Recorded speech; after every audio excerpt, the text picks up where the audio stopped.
Stone was convicted last fall of lying to Congress and threatening a witness regarding his efforts for Trump's 2016 campaign.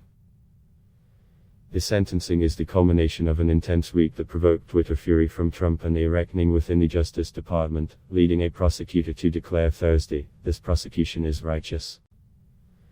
It's also the near end of a case that's had several shocking moments that exposed Trump's interest in WikiLeaks during the campaign. Judge Amy Berman Jackson spent much of the hearing criticizing Stone's actions and spared no words against the Trump ally.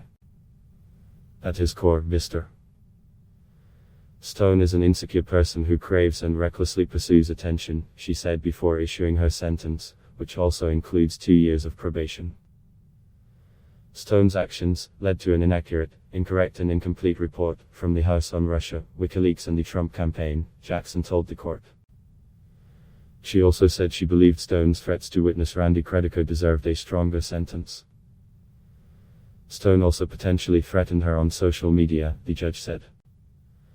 "I suppose that I could say Roger Stone didn't intend to hurt me. It's just classic bad judgment," Jackson said, then dismissing that idea. "It wasn't accidental. Incendiary activity is precisely what he's known for," she said. "The court should not sit idly by, shrug its shoulders and say he thought's just Roger being Roger," Jackson said as Stone closed his eyes at counsel's table, fiddling with a pen and shifting his weight. Jackson later added that Stone's actions, not his politics, led to his trial and conviction. "This case did not arise because Roger Stone was being pursued by his political enemies," Jackson said. "It arose because Roger Stone characteristically injected himself smack into the middle of one of the most significant issues of the day." Prosecutors addressed confusion from past week. Prosecutors had initially asked Stone to be sentenced to 7 to 9 years in prison, resting that recommendation on the severity of his crimes and behavior. Trump called that ask very unfair, however, in a late-night tweet. Attorney General William Barr overrode the recommendation the next day, saying 7 years in prison would be too harsh a sentence. None of the prosecutors who won the case at trial signed the revised sentencing memo, and 2 new District of Columbia U.S. Attorney's Office supervisors have stepped up to handle Stone's sentencing, exposing how politically charged the case has become inside the Justice Department. New prosecutor John Crabb, said he wanted to apologize to the court for the confusion. "This confusion was not caused by the original trial team," he said. "The original trial team had authorization to submit the original sentencing memo." Crabb said he stands by the original sentencing memo, adding, "It was done in good faith."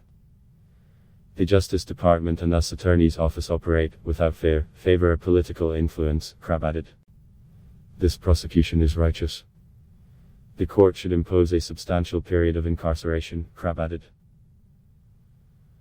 Jackson also delivered a veiled swipe at the president during the hearing. "For those of you who woke up last week and decided sentencing guidelines are harsh," Jackson said, "courts and defense lawyers have been acknowledging that for some time." Stone seeking new trial. Jackson already determined that if sentenced to prison, Stone won't be detained immediately. He is still challenging his conviction by claiming juror misconduct, and Jackson is separately still considering his request for a new trial.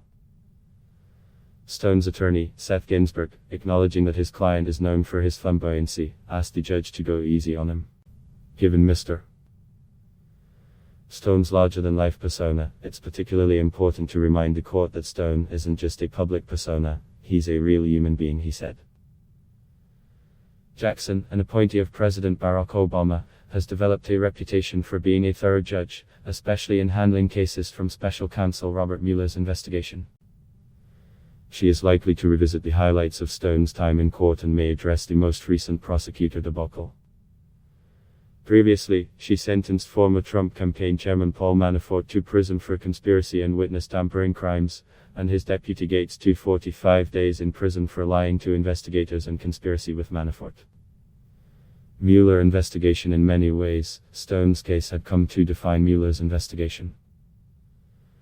During the campaign, Stone had sought to spread smears about Hillary Clinton and openly bragged of being in touch with WikiLeaks and its founder Julian Assange.